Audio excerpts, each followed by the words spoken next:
ಗೆಳೆಯರೇ, ಭಾರತದ ಶಸ್ತ್ರಾಸ್ತ್ರಗಳ ಸದ್ದು ಎಷ್ಟರ ಮಟ್ಟಿಗೆ ರಿಂಗಣಿಸುತ್ತಿದೆ ಅಂದ್ರೆ ಅದು ತನ್ನ ಬೆಳೆಯುತ್ತಿರುವ ಮಿಲಿಟರಿ ಶಕ್ತಿಯನ್ನ ತೋರಿಸುತ್ತಿದೆ. ಇದರೊಂದಿಗೆನೆ ಜಾಗತಿಕ ರಕ್ಷಣಾ ಮಾರುಕಟ್ಟೆಯಲ್ಲಿ ಈಗ ಭಾರತವು ತನ್ನ ನೆಲೆಯನ್ನ ಹೇಗೆ ಸ್ಥಾಪಿಸುತ್ತದೆ ಅನ್ನೋದನ್ನು ಕೂಡ ತೋರಿಸುತ್ತಿದೆ. ಆಕ್ಚುಲಿ ನಾವು ಇತ್ತೀಚೆಗೆ ಬೆಳಕಿಗೆ ಬಂದಿರುವ ಮಲೇಷ್ಯಾ ಮತ್ತು ಭಾರತದ ನಡುವಿನ ಸಂಬಂಧಗಳ ಬಗ್ಗೆ ಮಾತಾಡ್ತಾ ಇದ್ದೇವೆ.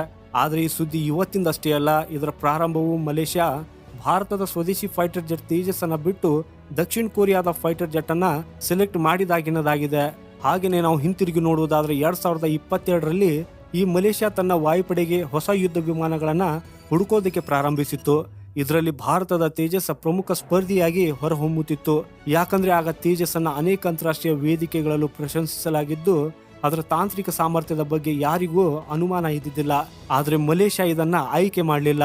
ಹಾಗೂ ಇದರ ಹಿಂದಿನ ಪ್ರಮುಖ ಕಾರಣವೆಂದ್ರೆ ಮಲೇಷ್ಯಾವು ಈ ತೇಜಸ್ನ ಪ್ರೊಡಕ್ಷನ್ ನ ಸಾಮರ್ಥ್ಯದ ಬಗ್ಗೆ ತನ್ನ ಚಿಂತೆಯನ್ನ ವ್ಯಕ್ತಪಡಿಸ್ತಾ ಇತ್ತು.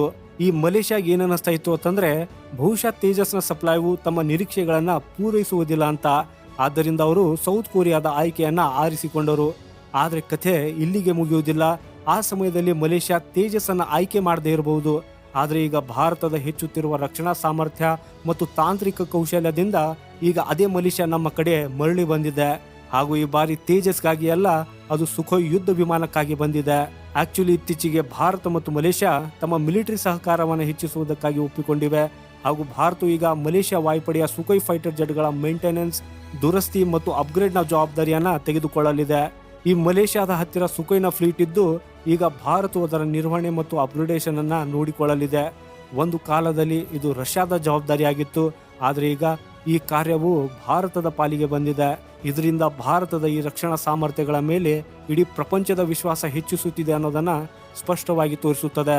ಈ ಮಲೇಷ್ಯಾದ ಕಥೆಯು ಇಲ್ಲಿಗಷ್ಟೇ ಮುಗಿಯುವುದಲ್ಲದೆ ಇವರು ಈಗ ಭಾರತದ ಅಡ್ವಾನ್ಸ್ಡ್ ಮಿಸೈಲ್ ಸಿಸ್ಟಮ್ಗಳಾದ ಬ್ರಹ್ಮೋಸ್ ಮತ್ತು ಅಸ್ತ್ರವನ್ನ ತನ್ನ ಸುಖೋಯ್ ಯುದ್ಧ ವಿಮಾನಗಳಲ್ಲಿ ಸಂಯೋಜಿಸಲು ಯೋಚಿಸುತ್ತಿದೆ.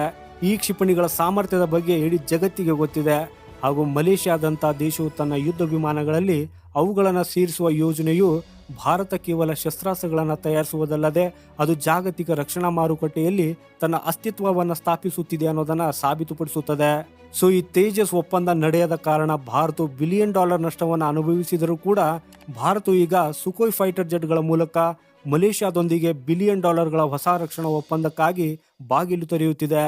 ಈ ಸುದ್ದಿ ಕೇವಲ ಮಲೇಷ್ಯಾ ಮತ್ತು ಭಾರತದ ನಡುವಿನ ಮಿಲಿಟರಿ ಸಹಕಾರದ ಬಗ್ಗೆ ಅಷ್ಟೇ ಅಲ್ಲದೆ ಇದು ಭಾರತದ ರಕ್ಷಣಾ ಕ್ಷೇತ್ರದಲ್ಲಿ ಆಗುತ್ತಿರುವ ಬದಲಾವಣೆಯ ಸುದ್ದಿಯಾಗಿದೆ. ಒಂದು ಕಾಲದಲ್ಲಿ ಭಾರತವು ಶಸ್ತ್ರಾಸ್ತ್ರಗಳಿಗಾಗಿ ಇತರರ ಮೇಲೆ ಅವಲಂಬಿತವಾಗಿತ್ತು.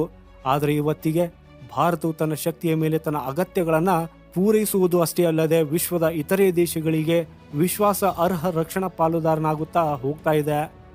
ಗೆಳೆಯರೇ, ಯಾವ ರೀತಿಯಲ್ಲಿ ಭಾರತದ ಮುಂದೆ ನಮಸ್ಕರಿಸುವ ಮೂಲಕ ಸಹಾಯ ಕೇಳುತ್ತಿರುವ ಮಲೇಷ್ಯಾದ ಈ ವಿಧಾನದ ಬಗ್ಗೆ ನಿಮ್ಮ ಅಭಿಪ್ರಾಯ ಏನು ಅನ್ನೋದನ್ನ ಕಮೆಂಟ್ ಮಾಡುವುದರ ಮೂಲಕ ಖಂಡಿತ ನಮಗೆ ತಿಳಿಸಿ. ಈ ರೀತಿಯ ಭಾರತಕ್ಕೆ ಸಂಬಂಧಪಟ್ಟಂತ ಮಾಹಿತಿಗಾಗಿ ಈ ಚಾನೆಲ್ ಅನ್ನ ಸಬ್ಸ್ಕ್ರೈಬ್ ಮಾಡಿ. ಸಿಗೋಣ ಮುಂದಿನ ಮತ್ತೊಂದು ಇಂಟ್ರೆಸ್ಟಿಂಗ್ ವಿಡಿಯೋದೊಂದಿಗೆ. ವಂದೇ ಮಾತರಂ. ಭಾರತ್ ಮಾತಾ ಕಿ ಜೈ.